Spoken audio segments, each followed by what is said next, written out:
மத்தேயு 25:15 பாருங்க. அவன் அவனுடைய திறமைக்கு தக்கதாக ஒருவனிடத்தில் 5 தாலந்தும் ஒருவனிடத்தில் 7 தாலந்தும் ஒருவனிடத்தில் 1 தாலந்துமாக கொடுத்து உடனே பிரயாணப்பட்டு போனான்.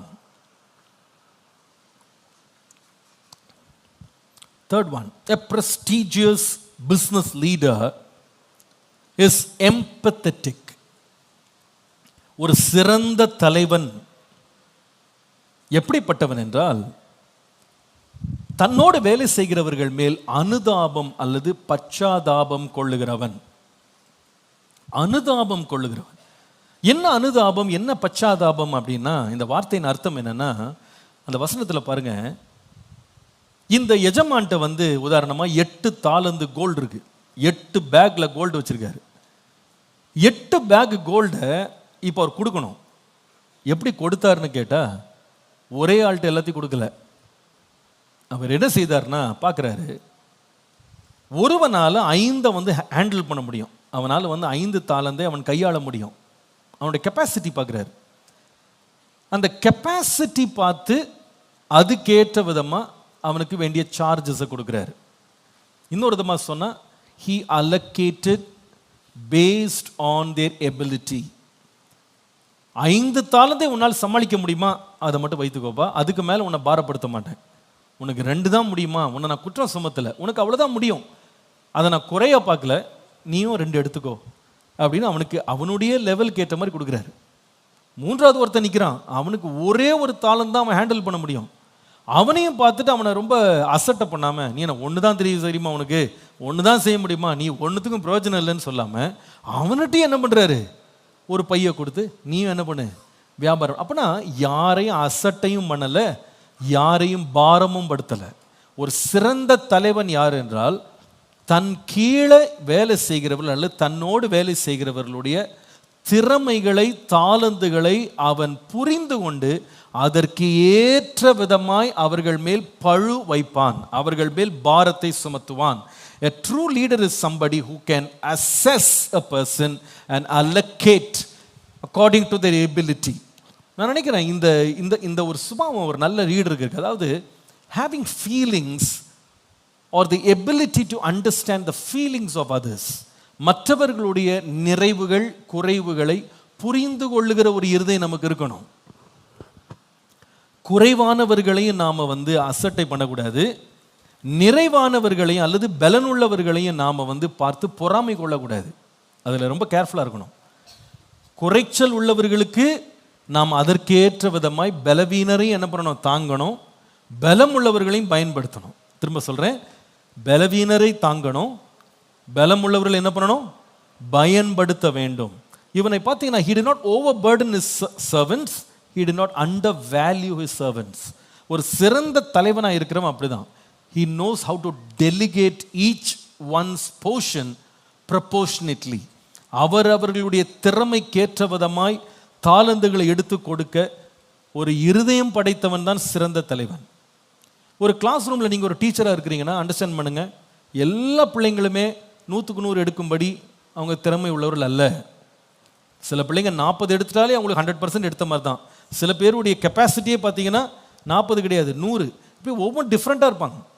நீங்கள் ஒரே மெஷரில் எல்லாத்தையும் எதிர்பார்த்தீங்கன்னா சில பேரை நொறுக்கி போட்டுருவீங்க, சில பேரால் அதை ஹேண்டில் பண்ணவே முடியாது. இப்போ எப்படி இருக்குன்னா, இப்போ இந்த கிளாஸ் இருக்குது, அடிக்கடி சொல்கிறது தான், இந்த கிளாஸ் ஒரு 150 ml தண்ணி பிடிக்கும்.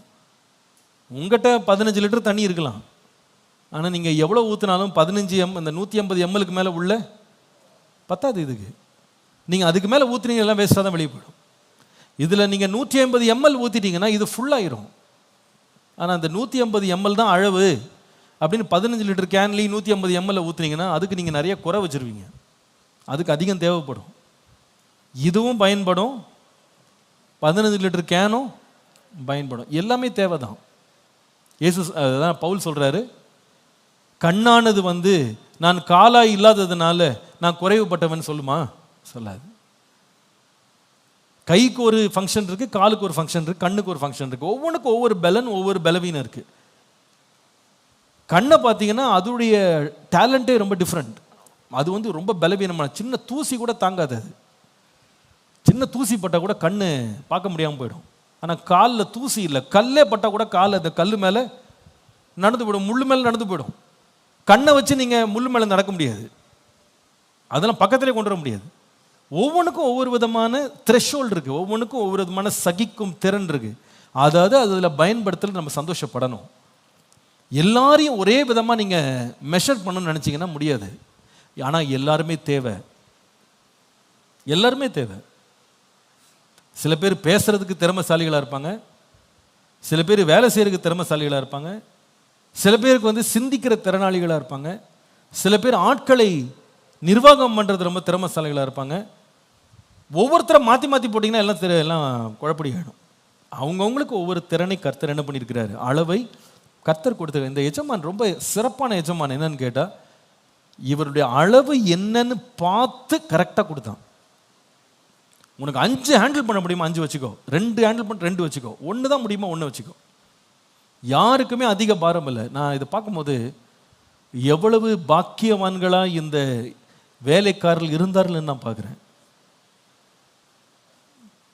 நம்முடைய தேவன் நம்ம மேலே வச்ச இரக்கத்தை கொஞ்சம் யோசித்து பாருங்க.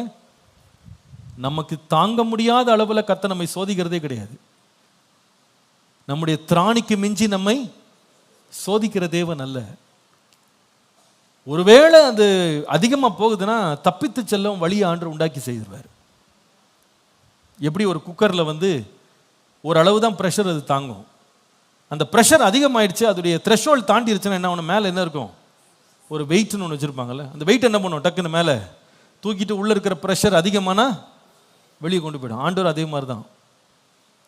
நம்ம வாழ்க்கையில் வந்து எவ்வளோ நம்மளால் தாங்க முடியும்னு கர்த்தருக்கு தெரியும். எல்லாரும் ஒரே விதமான பாடு கிடையாது, எல்லாருக்கும் ஒரே விதமான பிரச்சனைகள் கிடையாது.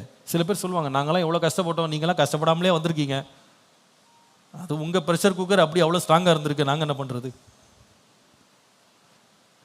நீங்கள் அவ்வளோ ப்ரெஷரையும் தாங்குவீங்க, ஆனால் இது பிளாஸ்டிக், அது இந்த ப்ரெஷர்லாம் கொடுத்தா மொத்தமாக உருகி வெளியே ஊற்றிடும். அதனால் ஒவ்வொன்றுக்கும் ஆண்டவர் ஒரு அளவு வச்சுருக்காரு.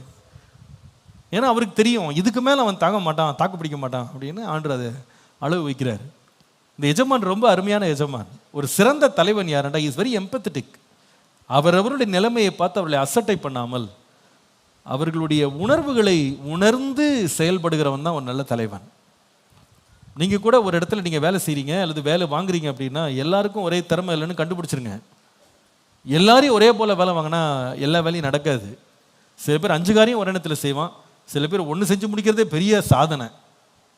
அதனால் அவங்கவுங்களுக்கு உரிய திறமைகளுக்கு ஏற்ற விதமாய் நாம் பகிர்ந்து அளிக்கும் போது அது மிகுந்த ஆசீர்வாதமாய் மாறும். ஆமீன்.